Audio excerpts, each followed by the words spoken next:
সন্তান কখনো তার মা বাবার চোখে বড় হয়ে ওঠে না, মনে হয় যেন সেই বাচ্চাটাই রয়ে গেছে। তেমনি কখনো বোঝাও হয় না বাবা মার কাছে। আসসালামু আলাইকুম everyone, welcome back to my YouTube channel. আশা করছি সবাই ভালো আছো। অনেক দিন পরে একটা নতুন ব্লগ নিয়ে হাজির হয়েছি। ভেবেছিলাম যে বাবার বাড়িতে এসে তোমাদের সামনে আরও নতুন নতুন অনেকগুলা ব্লগ শেয়ার করব, কিন্তু বিশ্বাস করো ব্যস্ততার জন্য একদমই কোনো ভিডিও করার সময় পাই নাই। যেহেতু আমার মেজো বোনটার রিসেন্টলি কয়েকদিন আগেই বেবি হয়েছে, তো এটা নিয়ে খুবই ব্যস্ততা, টেনশন সব কিছু মিলায় আসলে কোনো ভিডিও আমি করতে পারি নাই। তো বাসায় আসছি, আসার পরে ওর বেবি হওয়ার পরে এখন বোনটা বলতেছে, আপু আমার এটা খাইতে মন চাইছে। ওর নাকি ফ্রাইড রাইস, সবজি, চিকেন ফ্রাই এগুলো খাইতে মন চাচ্ছে। তো ঠান্ডা ঠান্ডা আবহাওয়া, তখন আব্বুকে বললাম, বলার সঙ্গে সঙ্গে আব্বু তো সব কিছু নিয়ে হাজির হয়ে গেল। কারণ বাবা মা সন্তানের আবদার ফেলতে পারে, কিছু একটা আবদার করবে বাবার কাছে, তখনই কিন্তু বাবা আপ্রাণভাবে চেষ্টা করে তার সন্তানকে তার সবটুকু দেওয়ার জন্য। তো আব্বুও সব কিছু আমাকে এনে দিয়েছে। তারপরে আম্মু বলতেছিল যে তুই রান্নাটা কর, তো আমি সব কিছু সুন্দরভাবে কেটে কুটে ধুয়ে টুয়ে নিয়েছি। দেখতে পেয়েছো, যেহেতু আমি আজকে কোনো রেসিপি শেয়ার করছি না, তারপরেও আমাদের ভালো একটা মুহূর্ত। তার মধ্যেও একজনকে খুব মিস করেছিলাম, ভেবেছিলাম হয়তো সে আসবে, বাট সে আসে নাই। সে কে এটা পরে বলবো। তো এখানে আমাদের ফ্যামিলির ধরো সবাই আছে, নতুন ছোট, নতুন অতিথি, পুরাতন সবাই আছে। তো সবার জন্যই যে একটু রান্না বাড়া করার চেষ্টা করছিলাম। তো আমার ছোট বোন কিন্তু আমাকে রান্নার কাজে হেল্প করছিল। ও বরাবরের মতোই আমাকে, মানে বাবার বাড়িতে গেলেও কিন্তু আমাকে রান্নায়, আমার ভিডিওতে কিন্তু প্রচুর হেল্প করে। তো যে সব কিছু ম্যারিনেট করে নিয়েছি। তো প্রথমে ভাবলাম যে আগে সাদা সবজিটা রান্না করে ফেলি। ওইদিকে আমার বোনটারও ক্ষুধা লাগছে, যেহেতু ওর বেবি ছোট, ওকে বারবার খেতে হয়, এজন্য আগে ভেজিটেবলটা রান্না করে নিলাম, যেহেতু একটু খেতে পারে। এই ভেজিটেবলটা যে এত মজা হবে হালকা তেল মশলা দিয়ে, আর মশলা তো ধরতে গেলে দেই নাই বলতে গেলে, শুধু আদা রসুন বাটা আর গোশের সাথে যতটা ম্যারিনেট করে রেখেছিলাম। আসলে তেল মশলা বেশি খেলে কিন্তু খাবারটা অনেক স্বাদ হয় না। হালকা তেল মশলা দিয়েও অনেক সময় অনেক মুখরোচক খাবার তৈরি করা যায়।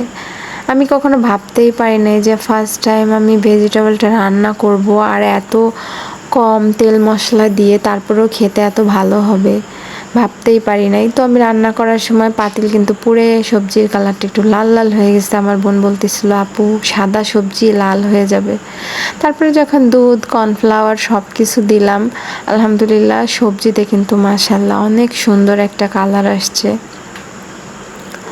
আমি অন্য কোনো সময় তোমাদেরকে, মানে ভেবেছি যে শীতের সিজনে সব ভেজিটেবলগুলো পাবো, ওই সময় তোমাদেরকে আমি আমার এই রান্নাগুলার সুন্দর সুন্দর রেসিপিগুলা সুন্দরভাবে তোমাদের সামনে নিয়ে আসবো। এখন জাস্ট রান্না বাড়া করলাম, খাইলাম, মজা করলাম, এতটুকুই শুধু তুলে ধরছি, কোনো রেসিপি শেয়ার করছি না, আমি কিন্তু বারবার বলে দিচ্ছি। তো আমার রান্নাটা কিন্তু একদম পারফেক্টভাবে হয়ে গেছে। একটু ঝোল ঝোল রেখে নামিয়ে নিচ্ছি, তা না হলে কিন্তু একদম শুকায় যাবে। খেতে কিন্তু ভীষণ মজাদার হয়েছিল, যেটা বাচ্চা থেকে বুড়ো সবাই পছন্দ করবে। আর এটা কিন্তু শুধু ফ্রাইড রাইস না, পোলাও, সাদা ভাত, তারপরে রুটি, পরোটা এগুলোর সাথে কিন্তু খাইতে খুব ভালো লাগবে। আমার তো মনে হয় নান রুটি দিয়েও বেশ মজা লাগবে খেতে। তো যে ধরতেছে আমার নতুন রেসিপি দিয়ে, যেহেতু আমি এটাই ফার্স্ট টাইমই রান্না করছি, আগে করি নাই। তো ছোটো বোনকে বললাম যে যাও মেজো বোনকে দিয়ে আসার জন্য, তো ওই যে নিয়ে গেছে ওর জন্য ভেজিটেবল। ওদিকে আমার আব্বা যেন খেলা করতেছে। সে হাই বাচ্চা, তুমি হাই দিয়ে দিছো মা? মাশাআল্লাহ, আলহামদুলিল্লাহ, আমার আব্বাজানের জন্য সবাই দোয়া করবেন। তো ওরকে এগুলা দিয়ে আসার পরে আবার চলে আসছি রান্না করতে, যেহেতু আমাদের রান্নাটা এখনও শেষ হয় নাই। এখন ফ্রাইড রাইস রান্না করতে হবে। ফ্রাইড রাইসের সবজি ভাত সব সিদ্ধ করে এই যে কিন্তু রান্না তুলে দিয়েছি। আমার ইউটিউব চ্যানেলে কিন্তু আগে থেকেই ফ্রাইড রাইসের রেসিপিটা দেওয়া আছে একদম ঘরোয়া উপকরণ দিয়ে, যেখানে আমি কোনো সসও ইউজ করি নাই। বাট এবার সব কিছু ইউজ করছি, কিন্তু মশলা কিন্তু আমি দেই নাই বা কোনো টেস্টিং সল্ট ব্যবহার না করেই কিন্তু টেস্টিং সল্টের যে স্বাদটা ওইটাও কিন্তু নিয়ে আসছি রান্নায়। তো এই যে রান্না কিন্তু শুরু করে দিছি, সব কিছু ভাজাভাজির কাজ করে এখন চিকেনটা দিয়ে দিছি। ম্যারিনেট করা চিকেনটাও এখন সুন্দর করে ভাজাভাজি করে নেব। যেহেতু সবজিটা আমার সিদ্ধ হয়েই আছে, এই জন্য কিন্তু আমি চিকেনটাই সুন্দর করে ভেজে নিব। আর এদিকে কিন্তু একটা ছেঁচনিতে আমি গোলমরিচটাও গুঁড়ো করে নিয়েছি। আর এদিকে আমার আব্বাজান বারবার আসছিল, মানে আমার ছেলেটা এসে দেখছিল যে রান্না করতেছে, তার মার বলতেছিল আম্মু আমাকে একটু কোলে নাও, আমাকে একটু কোলে নাও। রান্না করতে দেখলেই সে মাঝে মাঝে এমন করে, তাকে কোলে নিতে হবে। তো এই যে আমার চিকেন ভেজিটেবল সব কিছুই কিন্তু সুন্দরভাবে হয়ে গেছে ফ্রাই করা। এখন কিন্তু আমি যে ভাতটা অ্যাড করে দিলাম, এখন সুন্দরভাবে আস্তে আস্তে ভাতগুলোকে কিন্তু আমি মিশিয়ে নিচ্ছি, যাতে কোনো ভাতই সাদা না থাকে। আর সুন্দরভাবে কিন্তু মানে ভিতরের যে উপকরণগুলো ভাজা এগুলোর সঙ্গে যেন ভাতটা খুব সুন্দর করে মিশে যায়। তো আমার মেশানোও কিন্তু হয়ে গেছে, আর ভাতগুলো কিন্তু অনেক সুন্দর ঝরঝরেও হয়েছিল মাশাল্লাহ। তো এখন কিন্তু যে চলে আসছে চিকেনগুলো ফ্রাই করার জন্য। যে আটা নিছি, এখানে কিন্তু আমার আব্বু আমাকে সাজেস্ট করে দিচ্ছিল, যেহেতু আমার আব্বু কিন্তু খুব ভালো রান্না করতে পারে। এই খাবারগুলো কিন্তু আমার আব্বু খুব ভালো বানায়, আমাকে বলতেছিল যে এইভাবে দাও। আমি অন্যভাবে দিতে চাইছিলাম, তো ভাবলাম যাই হোক, আব্বু বলতেছে আব্বুর মতন করেই দেই। তো আমি কিন্তু সেইভাবেই চেষ্টা করছিলাম। এটা কিন্তু আপনারা চাইলে ময়দা ইউজ করতে পারেন, আমি এখানে আটা ইউজ করেছিলাম। তো এভাবে কিন্তু উল্টে পাল্টে প্রথমবার কিন্তু আমি এগুলাকে দিলাম, দিয়ে আবার হাতটা পরিষ্কার করে ভেজে উঠিয়ে নিচ্ছিলাম। আর আব্বুকে বলতেছিলাম যে বাকিগুলা তুমি দিয়ে দাও। তো আমার এই যে এদিকে দেখেন মাশাল্লাহ কত সুন্দর কালার আসছে, আর ক্রিস্পি ভাবও আসছে। তো এগুলা ভেজে যে সব উঠায় নিচ্ছে, আর এদিকে যে আব্বু কিন্তু দিয়ে দিচ্ছে।